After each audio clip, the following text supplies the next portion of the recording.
I walked into my grandfather's grand dining room expecting our usual Thanksgiving celebration, but instead found myself facing the most devastating betrayal of my life. My sister Amanda stood beside the mahogany table where our family had gathered for decades, clutching a stack of legal documents like weapons. The moment she saw me, her eyes lit up with calculated malice. "Cyrus," she announced to our 20 assembled relatives, "you need to sign the deed to the $8.8 million estate over to me right now." I stared at her in complete shock, unable to comprehend what I was hearing. When I stammered that I wouldn't do any such thing, my mother Sarah rose from her chair and slapped me hard across the face in front of everyone. The sting of my mother's hand across my cheek burned less than the humiliation of being struck in front of our entire extended family. Aunts, uncles, and cousins who had known me since childhood now watched me like I was some kind of dangerous criminal.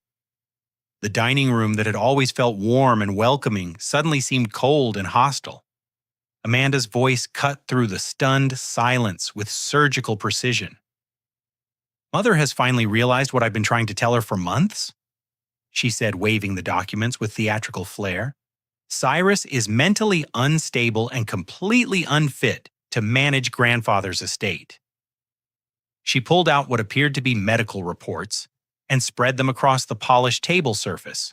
"These psychiatric evaluations clearly show that he suffers from severe bipolar disorder and has been making increasingly erratic financial decisions."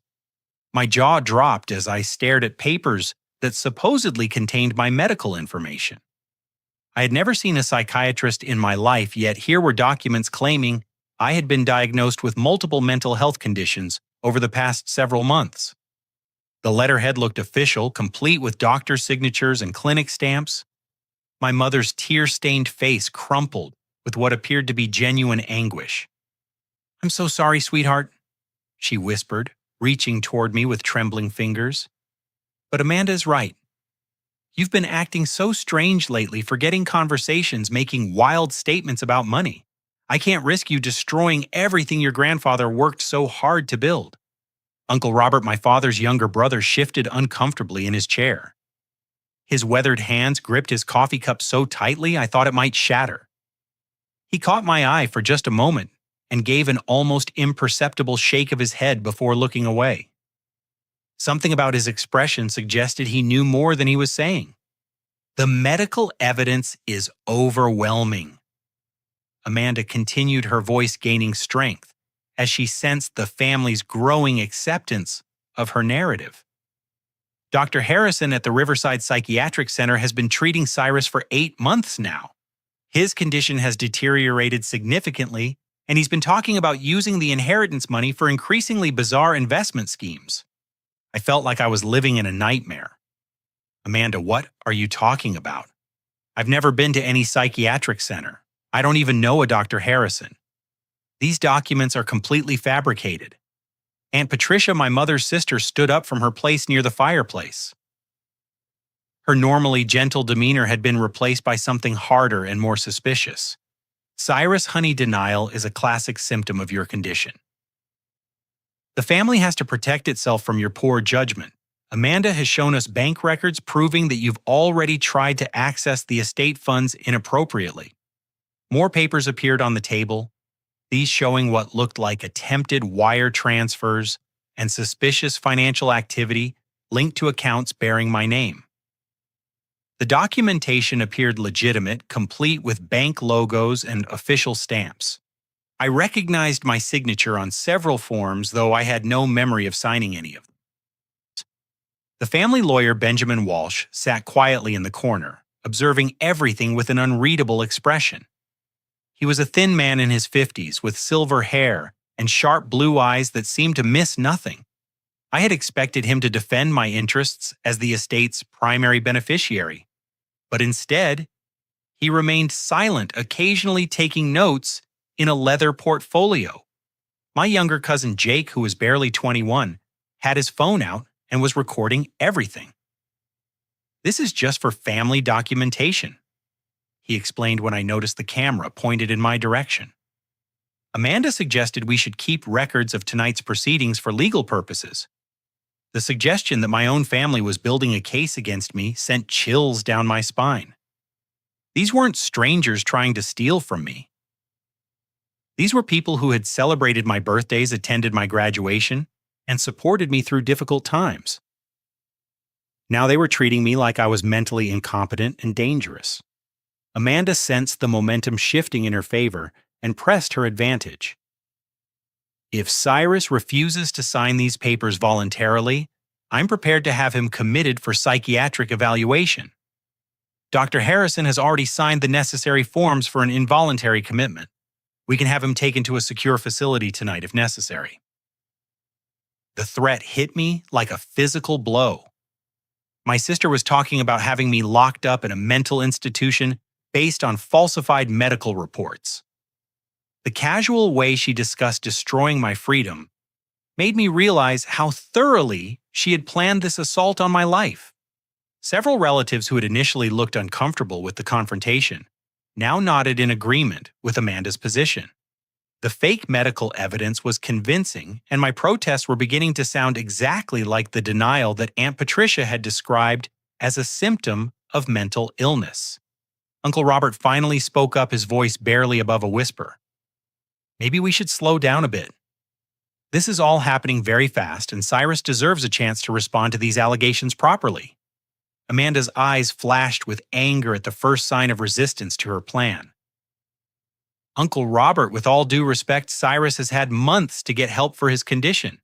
Instead, he's been hiding his illness and putting the entire family's financial security at risk. We can't afford to wait any longer.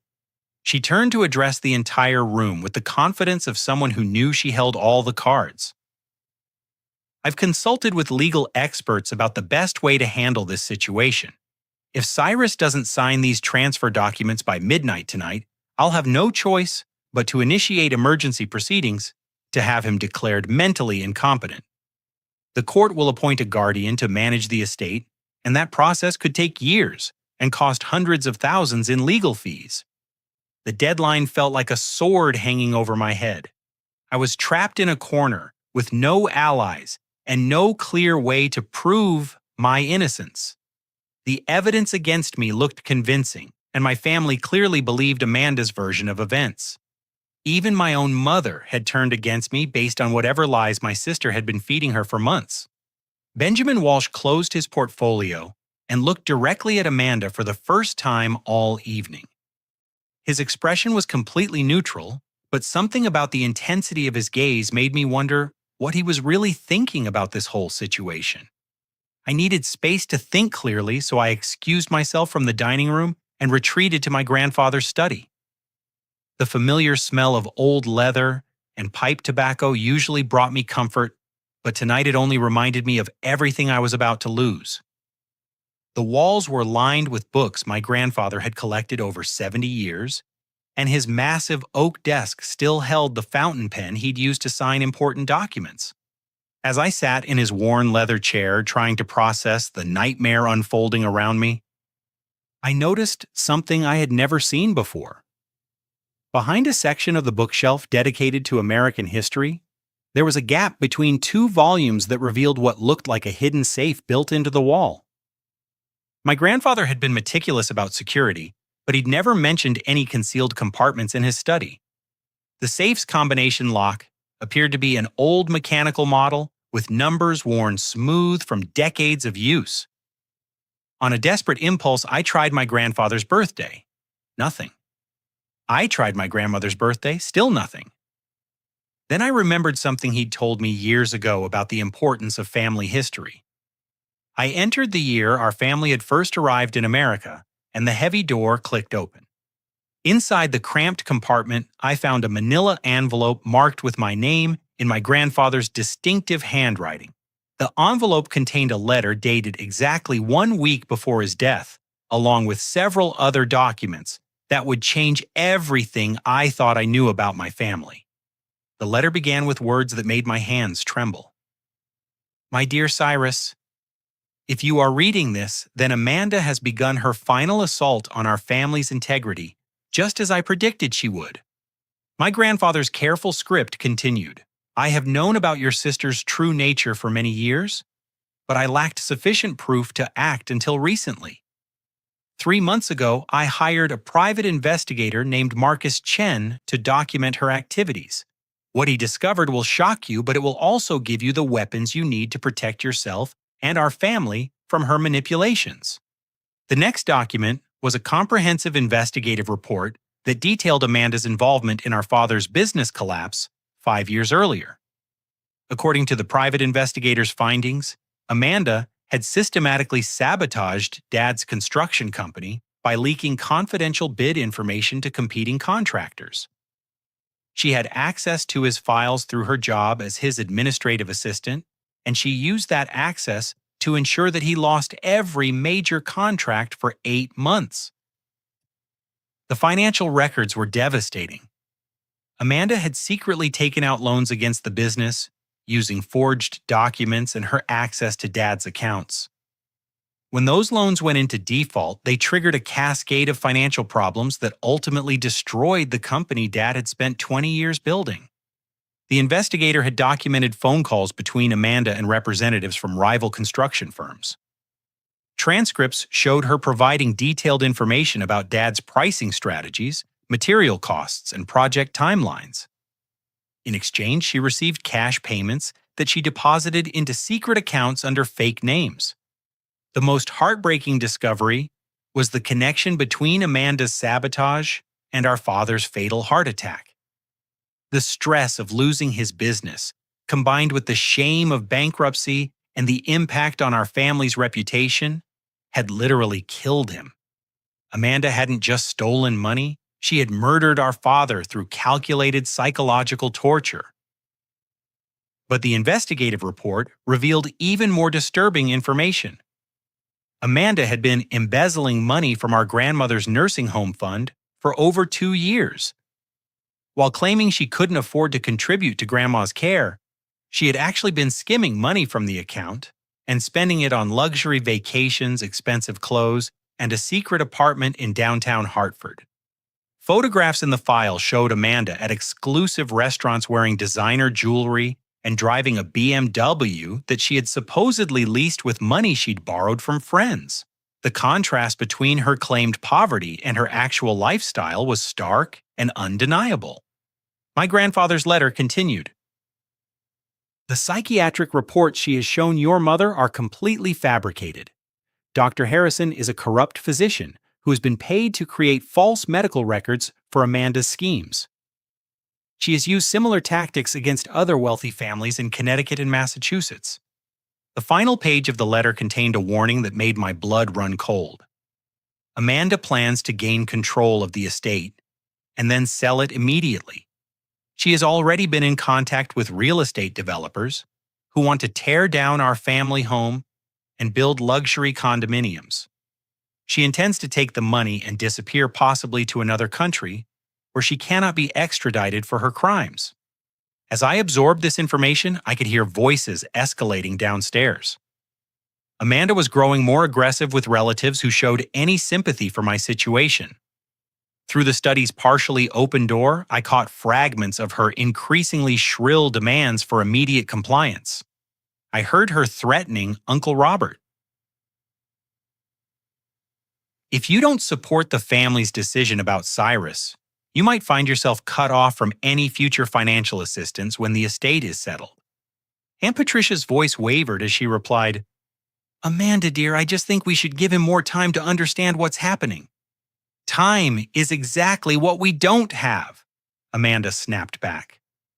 Every day that Cyrus remains in control of this estate puts all of us at risk. His mental condition is deteriorating rapidly, and his delusions about money are becoming more dangerous. Benjamin Walsh's voice joined the conversation, though his words were too quiet for me to hear clearly. Whatever he said seemed to calm Amanda temporarily, but I could sense the underlying tension continuing to build.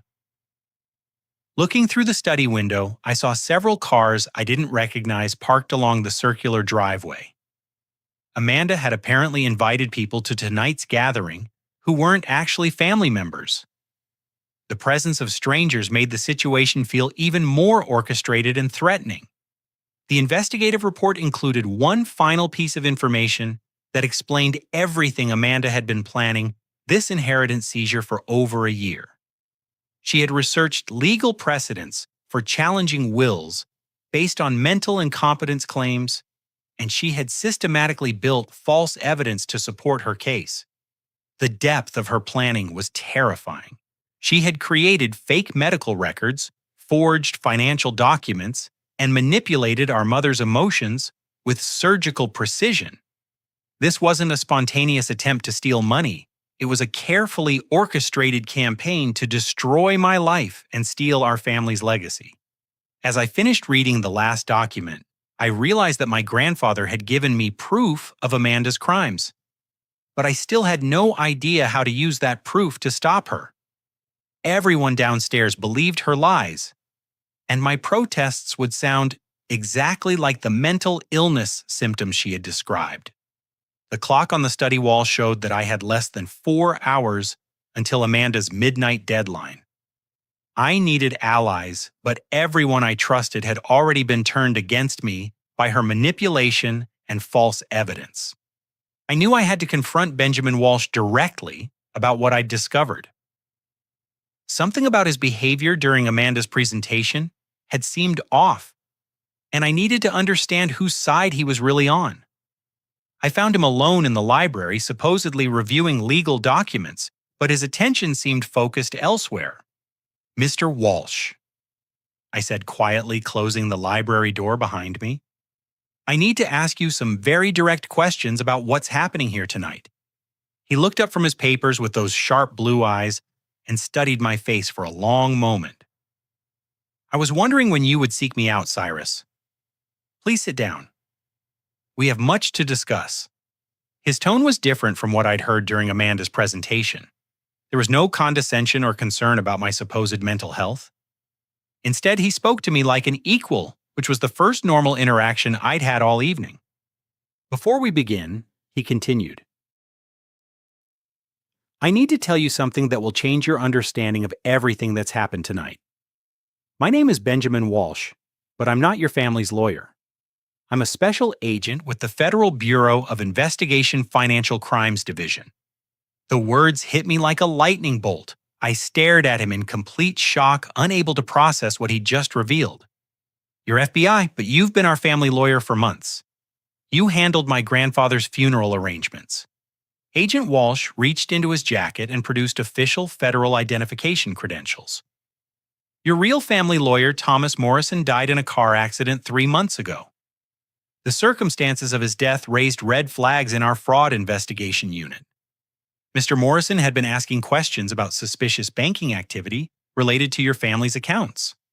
The revelation that our actual lawyer was dead sent chills down my spine. You think Amanda killed him? We can't prove that yet, but the timing was extremely convenient for her plans. Morrison had discovered irregularities in estate documentation and was preparing to contact federal authorities when his brakes failed on Route 9. Agent Walsh closed his credentials and leaned forward. I've been investigating your sister for 18 months as part of a broader case involving inheritance fraud targeting wealthy New England families. My mind raced to catch up with these revelations. So you know about the fake psychiatric reports? You know she's been lying about my mental health? Amanda has been running sophisticated inheritance scams across Connecticut, Massachusetts, and Rhode Island. She targets families with elderly patriarchs who have substantial estates, then manipulates family dynamics to gain control of those assets. He pulled out a tablet computer and showed me surveillance photos of Amanda meeting with various individuals I didn't recognize. She has accomplices in banking institutions, medical facilities, and legal offices who help her create fraudulent documentation. The photos showed Amanda in restaurants and offices, clearly conducting business meetings with people who looked like professionals. The timestamps indicated these meetings had been happening for over a year, confirming that her assault on our family had been planned far in advance. Dr. Harrison, the psychiatrist who supposedly treated you, is actually a suspended physician who creates false medical records for $500 per report. We've documented over 30 cases where he's provided fabricated psychiatric evaluations for Amanda's schemes. Agent Walsh showed me wiretap transcripts that made my stomach turn. I saw my sister's words in black and white discussing how to forge my grandfather's signature on estate documents and planning ways to manipulate our mother's emotional vulnerability. Amanda has already transferred $2 million from your grandfather's estate to offshore banking accounts in the Cayman Islands and Switzerland. She accomplished this by using forged power of attorney documents and her access to your grandfather's financial information during his final illness. The scope of her theft was staggering. She hadn't just planned to steal my inheritance, she'd already been stealing it for months while my grandfather was dying. The cruelty of robbing a man on his deathbed while pretending to care for him revealed a level of evil I hadn't imagined possible. Tonight's gathering serves multiple purposes for Amanda's final phase, Agent Walsh explained. She needs witnesses to your supposed mental incompetence to legitimize her legal claim to the remaining assets. She also needs your signature on documents that will give her complete control over the estate's liquid assets. I thought about all the relatives who had been convinced by her performance tonight. So everyone upstairs really believes I'm mentally ill. Some do, but others are being coerced through different methods. Amanda has been collecting compromising information about various family members for months. She has evidence of tax evasion, insurance fraud, and other illegal activities that she uses to ensure compliance with her plans. The idea that my sister had been systematically blackmailing our own relatives was almost too horrible to believe. How long have you known about tonight's plan? We've been monitoring her communications for 3 months. We knew she was planning to make her final move during the Thanksgiving gathering, but we needed her to attempt the actual fraud before we could make arrests. Federal prosecutors require evidence of completed crimes, not just conspiracy. Agent Walsh's explanation made me realize that I was essentially bait in an FBI investigation. So you're using me to catch her in the act. We're using her greed and arrogance against her. Amanda believes she's in complete control of this situation, but every word she's spoken tonight has been recorded by federal surveillance equipment. Her confession about the fake medical reports and her threats regarding involuntary commitment constitute multiple felony charges. The knowledge that federal agents were recording everything gave me some comfort. But I was still trapped in a nightmare scenario with my family turned against me. What happens if she figures out you're not really our lawyer? She won't. We've been very careful to maintain the fiction, and Amanda's ego makes her believe she's manipulating everyone around her. She thinks you're mentally ill and that I'm just another corrupt professional she can control. Agent Walsh showed me more surveillance evidence, including photographs of Amanda's secret apartment and documentation of her lavish spending while claiming financial hardship. The contrast between her public persona and her private lifestyle was stark. There's one more thing you need to know. Agent Walsh said, his voice growing more serious. We have evidence suggesting that your grandfather's death may not have been entirely natural. Preliminary toxicology tests detected traces of arsenic in tissue samples, but we need more evidence before we can pursue murder charges. The suggestion that Amanda had poisoned our grandfather made me feel physically sick. The woman upstairs manipulating our family wasn't just a thief, she might be a cold-blooded killer who had murdered the man who raised us. Tonight's operation will give us everything we need to arrest Amanda and dismantle her entire fraud network. But I need you to continue playing your part. Let her believe she's winning until we're ready to move. As Agent Walsh finished explaining the federal investigation, I heard Amanda's voice growing louder upstairs. She was demanding immediate signatures on her documents, and her patience with family resistance was clearly running out. The clock on the library wall showed that we were approaching Amanda's midnight deadline. Everything was building toward a confrontation that would either expose her crimes or destroy my life completely. I returned to the dining room with a new understanding of what was really happening. But I had to continue acting like the confused and vulnerable target Amanda believed me to be. She looked up expectantly as I walked back into the room, clearly hoping I had come to surrender to her demands. "I've been thinking about what you said," I told her, trying to project uncertainty and defeat. "Maybe I should consider signing those papers after all." Amanda's eyes lit up with predatory satisfaction. "I'm so glad you're finally being reasonable, Cyrus. This is really for the best for everyone involved." But her moment of triumph made her careless. Instead of simply accepting my apparent surrender, she began revealing details about her plans that she should have kept secret. The alcohol she'd been drinking throughout the evening was loosening her tongue, and her confidence was making her reckless. "I've already spoken with real estate developers about the property," she announced to the gathered family. "The estate is actually worth much more than $8.8 million if we sell it to the right buyers. I've had preliminary discussions about developing this land into luxury condominiums." Uncle Robert looked genuinely shocked. "Amanda, this house has been in our family for 4 generations. Your grandfather specifically wanted it preserved as our family's gathering place." "Uncle Robert, we have to be practical about money in today's economy," Amanda replied with condescending patience.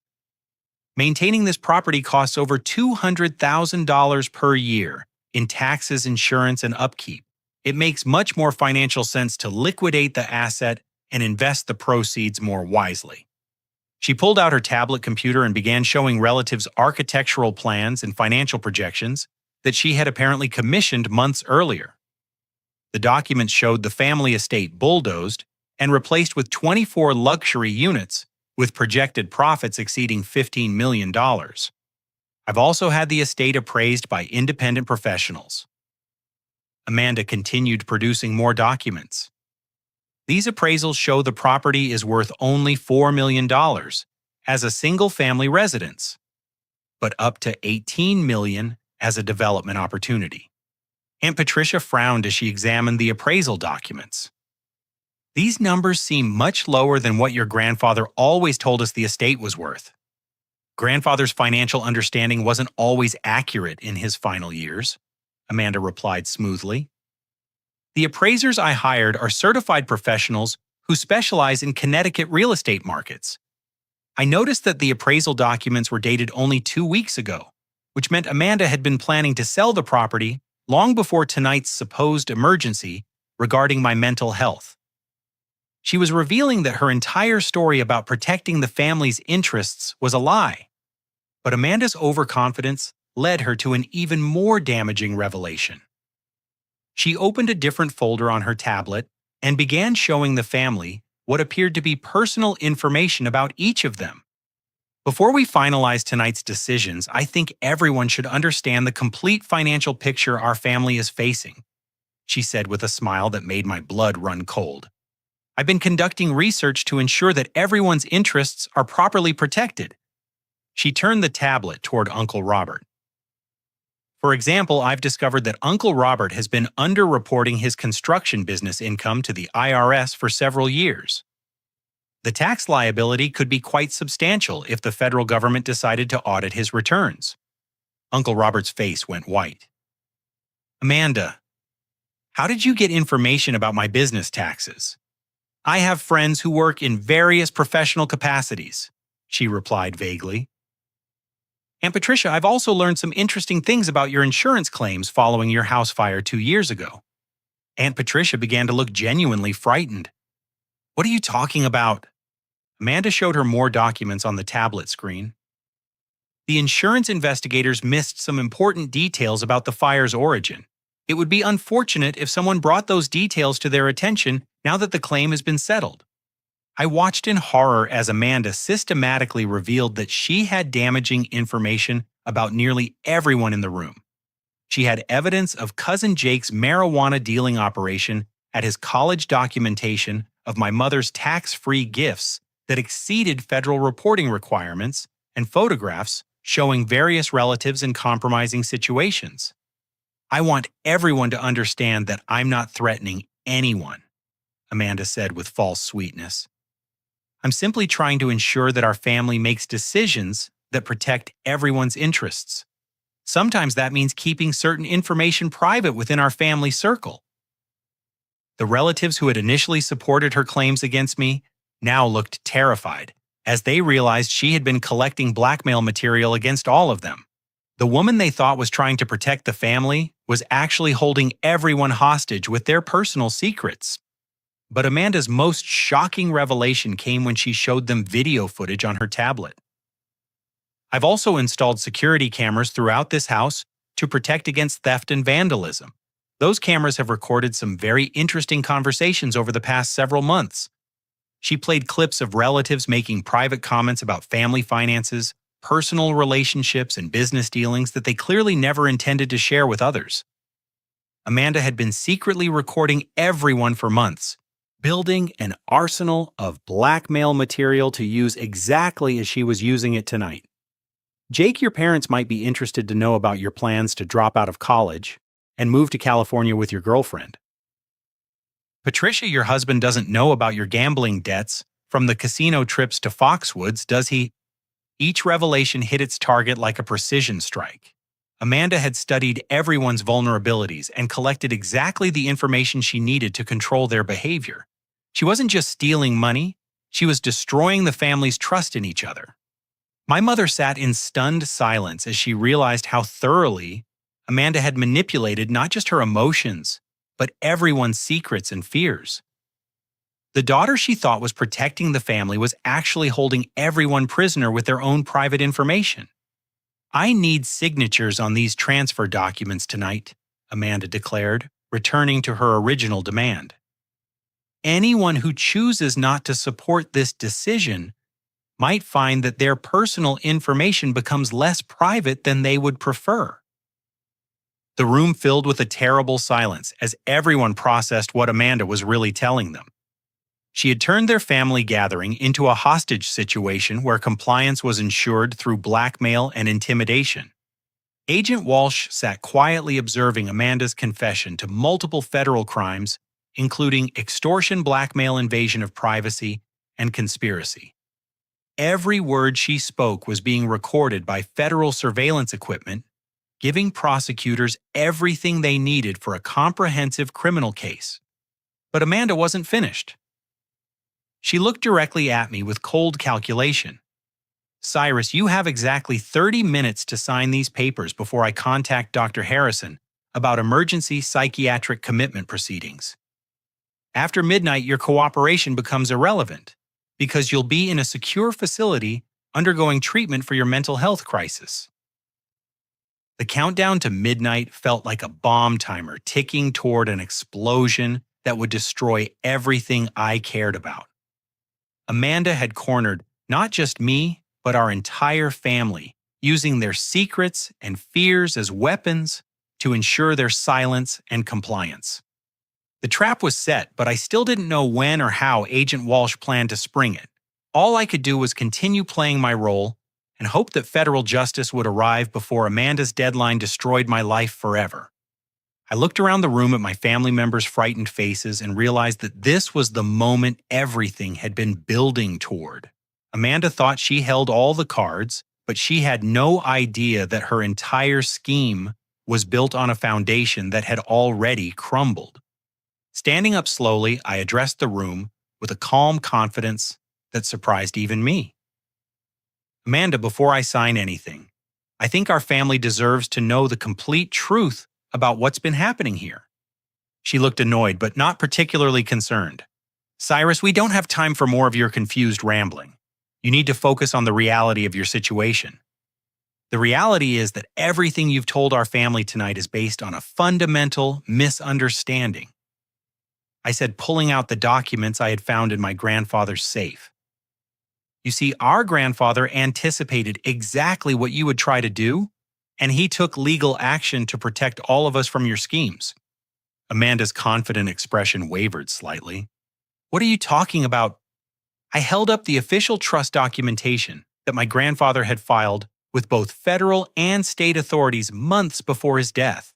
The $8.8 million estate you're trying to claim doesn't actually belong to any individual family member anymore. Grandfather transferred the entire estate into an irrevocable family trust with me as the sole trustee. The room erupted in confused murmurs as relatives tried to understand what this meant. Amanda grabbed the documents from my hands and scanned them frantically, her face growing paler with each page. "This is impossible," she said, her voice rising. "These documents are fake. You forged these to try to get out of signing the transfer papers." The trust was established through the law firm of Morrison Chen and Associates in Hartford. I continued calmly. "All the documentation has been filed with the Connecticut Secretary of State's office, the Internal Revenue Service, and the federal court system. You can verify the authenticity of these documents through any of those agencies." Agent Walsh spoke for the first time in over an hour. "I can confirm that these trust documents are completely legitimate and legally binding. The estate transfer was properly executed according to Connecticut state law and federal tax regulations." Amanda stared at the trust paperwork, as if she could make it disappear through sheer force of will. "But this means that all my legal research, all the psychiatric evaluations, all the transfer documents I prepared are completely worthless." "That's exactly what it means," I said. "You can't claim mental incompetence against me to seize control of property that isn't mine to begin with. The trust owns the estate, and the trust has very specific provisions about how it operates." I showed the family the relevant sections of the trust documentation. Grandfather included specific language preventing any family member from using mental health claims to alter the trust's management. He also created protections for all family members against financial liability and provided funding for legal defense if anyone tries to challenge the trust structure. Uncle Robert looked up from reading the documents with obvious relief. "This means Amanda's threats about tax audits and insurance investigations don't have any power over the trust's assets. The trust has provisions for protecting beneficiaries from exactly the kinds of blackmail and extortion that Amanda has been using tonight." I explained. "Everyone in this room is protected by the trust's legal structure from retaliation based on personal information." Amanda's tablet computer, which had been her weapon of blackmail just minutes earlier, now looked like nothing more than an expensive toy. The secrets she had collected couldn't be used to control people who were protected by an ironclad legal trust. But the trust documents revealed even more devastating information about Amanda's criminal activities. My grandfather had included detailed appendices documenting her embezzlement from his accounts, her role in our father's business failure, and her manipulation of various family members over the years. "Grandfather spent months collecting evidence of your crimes, Amanda," I said, showing the family photographs and financial records that proved her theft. "He knew you had been stealing from him, and he knew you were planning to steal from all of us after his death." My mother stared at documents showing Amanda's secret bank accounts and luxury spending while she had been claiming poverty and asking for financial help. "Amanda, you told me you couldn't afford to contribute to your grandmother's nursing home care." "Mother, I can explain all of this," Amanda said desperately, but her explanation sounded hollow when confronted with photographic evidence of her deception. The trust documents also included copies of all the evidence that my grandfather had gathered about Amanda's criminal network. The fake medical reports, the forged financial documents, and the blackmail material were all documented and preserved as evidence of her systematic fraud. Agent Walsh stood up and addressed the room officially. "The federal investigation into Amanda's activities has been ongoing for 18 months. Tonight's events have provided us with sufficient evidence to proceed with comprehensive federal charges against her and her accomplices." Amanda looked around the room, desperately searching for any remaining leverage or sympathy. "You're all making a terrible mistake. I was trying to protect this family from Cyrus's mental illness and financial irresponsibility. The only mental illness in this room is your sociopathic willingness to destroy your own family for money," I replied. "The trust protects everyone here from your manipulation, and federal law enforcement will protect society from your criminal activities." My mother finally understood the full scope of how Amanda had manipulated her grief and fear. She stood up and walked over to me with tears streaming down her face. Cyrus, I am so deeply sorry for believing her lies and for striking you tonight. I don't know how I can ever make this right. You were grieving and vulnerable, and Amanda took advantage of that, I said, embracing my mother for the first time in months. What matters now is that our family can heal from the damage she's caused. The relatives who had been terrified of Amanda's blackmail threats now looked at her with a mixture of disgust and pity. The woman they had feared was revealed as nothing more than a criminal who had preyed on their love and loyalty. Amanda made one final desperate attempt to salvage her position. I'll challenge this trust in court. I'll prove that grandfather was mentally incompetent when he signed these documents. Agent Walsh smiled grimly. You'll find it difficult to challenge legal documents from a federal prison cell. And the trust includes specific provisions requiring anyone who challenges it to pay all legal costs for the successful defense. The trap had finally closed around Amanda, but she still had one more devastating secret that none of us were prepared to hear. Agent Walsh stood up and spoke into what I now realized was a concealed microphone. Control this as Agent Walsh. We have sufficient evidence for arrest. Move in now. Within seconds, the dining room filled with federal agents wearing FBI tactical gear. They had been positioned around the property all evening, waiting for Amanda's confession to be complete before taking action. The coordination was so smooth that Amanda barely had time to react before she was surrounded. Amanda Chen, Agent Walsh said formally, producing handcuffs and federal arrest warrant. You are under arrest for conspiracy to commit fraud money, laundering extortion, blackmail, identity theft, and violation of federal banking regulations. As the agents began reading Amanda, her constitutional rights, something inside her seemed to snap completely. Instead of the fear or remorse I might have expected, she began laughing in a way that made my skin crawl. It wasn't the laugh of someone who found something funny. It was the laugh of someone whose grip on sanity had finally broken. You think you're so clever, don't you?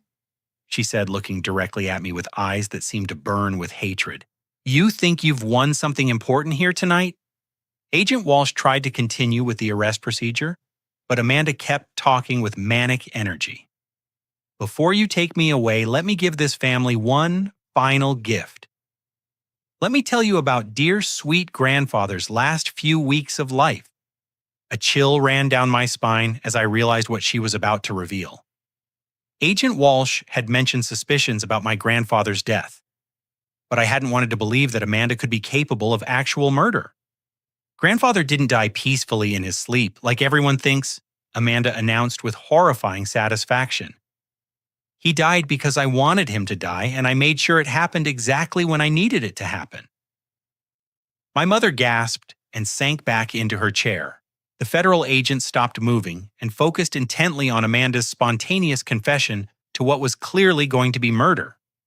I researched untraceable poisons on the internet for months before I found the perfect solution. Amanda continued, her voice growing more excited as she described her crime. Arsenic is wonderfully subtle when administered in small doses over several weeks. The symptoms look exactly like natural aging and organ failure. Agent Walsh activated a portable recording device to capture Amanda's confession in addition to the surveillance equipment that had been running all evening. Amanda Chen, you have the right to remain silent. Anything you say can and will be used against you in a court of law. But Amanda was beyond caring about legal warnings. The thrill of finally revealing her complete control over our family's fate was too intoxicating for her to stop. I slipped tiny amounts of arsenic into his coffee every morning when I visited to help take care of him during his final illness. The visiting nurses thought I was such a devoted granddaughter. The casual way she described poisoning our grandfather made several relatives physically sick. Uncle Robert rushed to the bathroom, and Aunt Patricia began sobbing uncontrollably. The best part was watching him decline while everyone praised me for being so caring and supportive. Amanda continued with demonic glee. I would sit by his bedside holding his hand while the poison I'd given him slowly shut down his kidneys and liver. Agent Walsh tried again to stop her from incriminating herself further, but Amanda was determined to reveal the full scope of her evil. I also had help from someone at Hartford Hospital, who made sure his medical records showed natural causes of death instead of poison symptoms. This revelation meant that Amanda had accomplices in the medical system who had helped her cover up murder. The federal investigation was apparently much larger than I had realized, involving corruption in multiple institutions. When grandfather started asking too many questions about missing money from his accounts, I knew I had to accelerate his death schedule. Amanda explained with scientific detachment. I increased his arsenic doses and made sure he died before he could contact any lawyers or investigators. The admission that she had murdered him specifically to prevent him from exposing her theft was devastating. Amanda hadn't just killed our grandfather. She had tortured him with poison while he tried to protect our family from her crimes. Agent Walsh finally managed to interrupt her confession. Amanda Chen, you are also under arrest for the first-degree murder of Harold Chen. You have the right to an attorney. If you cannot afford an attorney, one will be appointed for you. But Amanda just laughed louder. You'll never be able to prove murder unless you exhume his body and test for arsenic. And even if you do find poison, you'll never be able to prove that I was the one who administered it. We exhumed your grandfather's remains 3 weeks ago, Agent Walsh replied calmly. The toxicology results confirmed lethal levels of arsenic in his tissue samples. Your confession tonight provides the final evidence we needed to prove you were the source of that poison. For the first time all evening, Amanda looked genuinely shocked. She had no idea that federal investigators had already gathered physical evidence of her murder. Her confident confession had just sealed her fate for a crime she thought she had gotten away with. The federal agents placed Amanda in handcuffs and began escorting her toward the front door. But she wasn't finished trying to hurt our family. As they led her past my mother's chair, she leaned down and whispered something that made my mother scream in anguish. What did she say to you? I asked, rushing to comfort my mother. Through her tears, my mother managed to repeat Amanda's final cruelty. She said that our father's heart attack was just the beginning and that she had been planning to poison me next if I didn't cooperate with her inheritance plans. The suggestion that Amanda had been planning to murder our mother as well was the final proof that we weren't dealing with a desperate criminal, but with a calculating sociopath who viewed family members as obstacles to be eliminated. As the federal agents loaded Amanda into their vehicle, she continued screaming threats and accusations at everyone who had failed to support her schemes. Her complete break from reality made it clear that she was not just a criminal, but someone whose mental state had deteriorated beyond any possibility of redemption. Agent Walsh approached me as the other agents finished securing the crime scene. I need you to know that Amanda's confession tonight will result in federal charges that could include the death penalty. Are you prepared for what that might mean for your family? Looking around at my relatives who were still processing the horror of what they had witnessed, I realized that Amanda's arrest was just the beginning of a long healing process for all of us. She made her choices, I said finally. Now she has to face the consequences of those choices. Our family needs to focus on recovering from the damage she's caused, not on protecting someone who was willing to kill us for money. The woman who had been my sister was gone, replaced by a monster who had murdered our grandfather and planned to murder our mother. Justice had arrived, but the emotional cost of that justice was going to take years for our family to fully understand. 6 months later, I stood in the same dining room where Amanda had tried to destroy our family, but everything felt completely different now. The heavy atmosphere of fear and manipulation had been replaced by something I hadn't experienced in years: genuine peace and security. The federal trial had concluded 3 weeks ago, with Amanda receiving a life sentence without the possibility of parole. The evidence against her had been overwhelming, and her own videotaped confession had made the prosecution's case ironclad. She would spend the rest of her life in federal prison, which meant our family could finally begin healing without fear of her return. My mother had undergone intensive therapy to process not just her grief over losing my grandfather, but also the trauma of realizing how completely Amanda had manipulated her emotions and judgment. The guilt she felt about striking me that night at the gathering had been eating away at her. But our relationship had grown stronger through honest communication about what we had both experienced. I keep wondering how I could have been so blind to what she was really doing, my mother said as we sat together in the study where I had first discovered my grandfather's hidden evidence. The signs were all there, but I was so afraid of being alone that I let her convince me you were the problem. Amanda was a master manipulator who had been practicing her techniques for years. I replied, holding my mother's hand. She studied your vulnerabilities and used them against you with surgical precision. What matters now is that we're both free from her influence and can build an honest relationship going forward. The family trust had worked exactly as my grandfather had intended. Instead of creating conflict over inheritance, it had provided security and protection for everyone who had been targeted by Amanda's schemes. Uncle Robert had been able to resolve his tax issues without fear of financial ruin, and Aunt Patricia had received support to address her gambling debts through legitimate means rather than insurance fraud. Cousin Jake had used trust funds to complete drug rehabilitation treatment and was now working as an apprentice electrician while finishing his college degree online. The young man who had been dealing marijuana and headed towards serious legal trouble was building a legitimate career with the support and guidance of family members who genuinely cared about his success. The trust had also enabled us to establish the Harold Chen Foundation for Elder Abuse Prevention, which provided resources and support for families dealing with financial exploitation of elderly relatives. My grandfather's legacy was now helping other families avoid the kind of manipulation and theft that Amanda had inflicted on us. The secret recordings and surveillance equipment that Amanda had installed throughout the house had been completely removed by federal investigators. Our family gatherings were now private again based on trust and genuine affection rather than fear of exposure and blackmail. But perhaps the most important change was the quality of our family relationships. Without Amanda's constant manipulation and poisonous influence, relatives who had been turned against each other were rediscovering their natural bonds of love and support.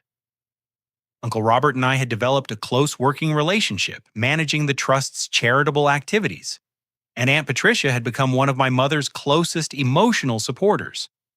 The estate itself had been restored to its original purpose as a gathering place for family celebrations and important conversations. Instead of being torn down for luxury condominiums, it was serving multiple generations of relatives who understood its value as something that couldn't be measured in dollars. Agent Walsh, whose real name I learned was Special Agent Benjamin Torres, had become an unexpected friend during the months of legal proceedings. His patient explanation of federal investigation procedures had helped our family understand how extensive Amanda's criminal network had actually been. Your sister's arrest led to prosecutions in 7 states, he explained during one of our conversations. She had accomplices in banks, medical facilities, legal offices, and insurance companies.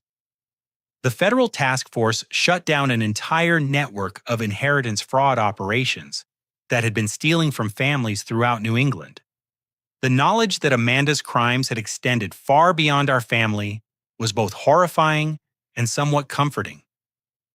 We weren't the only people who had been fooled by her manipulations, and our experience was helping protect other families from similar victimization.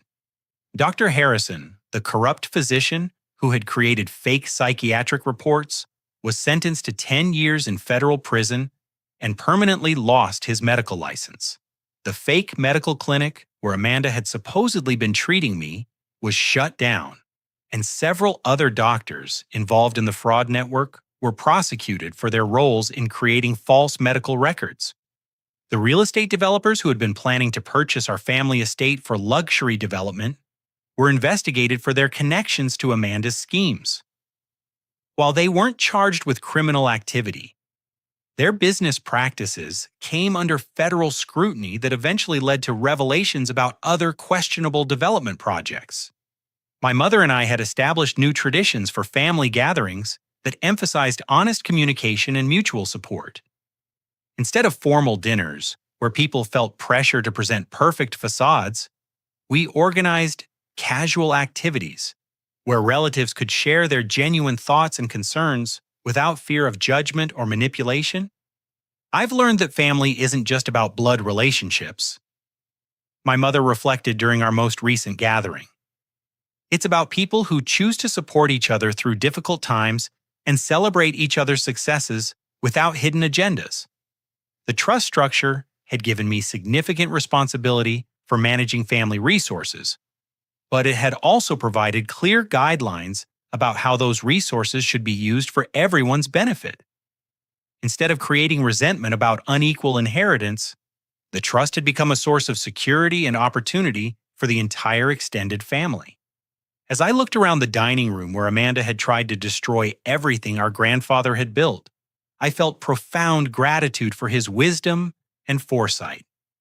He had understood Amanda's true nature long before anyone else, and his careful planning had saved not just our financial security but our family relationships.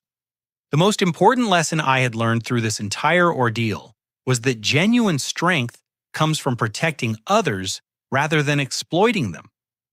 Amanda had pursued power through manipulation, theft, and even murder, but that path had ultimately led to complete destruction of everything she claimed to value. My grandfather's approach had been completely different. He had used his resources and influence to create security and opportunity for multiple generations of family members. His legacy wasn't measured in dollars, but in the love and trust that continued to grow between people he cared about. The evening sun was setting through the dining room windows as I finished reflecting on how much our family had changed and grown over the past months. Tomorrow would bring new challenges and opportunities, but we would face them together as people who had learned to value honesty, loyalty, and genuine care for each other's well-being. I realized that my grandfather's greatest gift to our family wasn't the money he had left us, but the example he had set for using resources to build something lasting and meaningful. The trust he had created wasn't just about financial assets. It was about creating trust between people who chose to support each other through whatever difficulties life might bring. As I turned off the lights in the dining room and headed upstairs, I felt confident that our family would continue growing stronger and more united with each passing year. Amanda's attempt to destroy us had ultimately revealed the depth of love and loyalty that connected us to each other. The inheritance she had tried to steal was never really about money at all. It was about belonging to something larger than ourselves and knowing that we had the support of people who genuinely cared about our happiness and success. That was a legacy no criminal could ever take away from us. Have you ever experienced a situation where someone you trusted completely betrayed that trust for personal gain? How did you rebuild your ability to trust others after discovering someone's true motives were so different from what they pretended? I'd love to hear about your experiences with family dynamics and how you've worked to maintain healthy relationships despite challenges and conflicts. Thank you for joining me through this difficult but ultimately hopeful story about how families can survive even the most devastating betrayals when they choose to support each other with honesty and genuine love. I hope sharing my experience helps others recognize the warning signs of manipulation and understand the importance of protecting vulnerable family members from those who would exploit their trust. Please like this video. If it resonated with your own experiences, subscribe to hear more stories about family dynamics and personal growth. Share it with anyone who might benefit from understanding how trust can be rebuilt after betrayal, and comment below with your thoughts about maintaining healthy boundaries with family members who may not have your best interests at heart. Remember that no matter how dark things may seem when you're dealing with family betrayal, there are always people and resources available to help you protect yourself and rebuild stronger relationships based on mutual respect and genuine care.